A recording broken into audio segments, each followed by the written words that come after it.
Welcome back to the Sports News Analysis YouTube channel. My name is Mike. I'm continuing my Week 8 recaps and analysis. This video is for the game between the New Orleans Saints and the Buffalo Bills.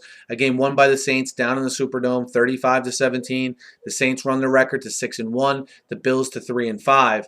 And Drew Brees with 5 touchdown passes in this game, threw for 332 yards. Neither team really able to run the ball. And where I thought was a key sequence for the Bills was right out of the gate in this game. First of all, the first play they had from scrimmage, the first play of the game, was a Thad Lewis fumble recovered by the Saints. The Bills defense holds the Saints. Okay, the Saints miss a field goal. All right, the Saints get the ball, then the Bills don't score on their ensuing possession after the missed field goal.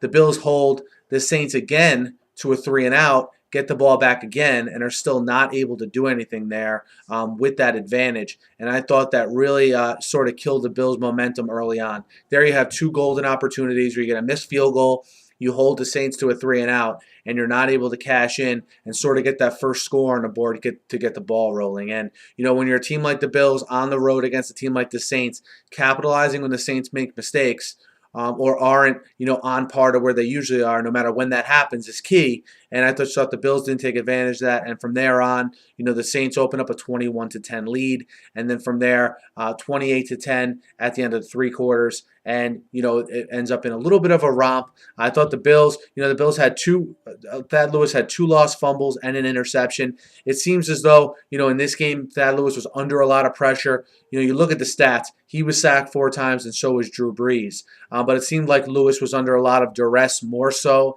than Brees throughout this entire game. I thought that was a big factor in this game. Like I said, neither team really ran the ball that well. The time of possession was nearly equal. The difference was those 3 turnovers that the Bills had as opposed to 0 for New Orleans. And when you play the Saints in the Superdome, you turn the ball over 3 times. You're asking for basically a 35-17 game. And, you know, it's funny how the Saints work. You know, they weren't clicking really. I didn't think the Bills played horribly, but they still lost 35-17. So it shows you their ability to make those quick strikes. You saw Kenny Stills get involved again today, which I think is big. His progression to go along with Jimmy Graham and Marcus Colston.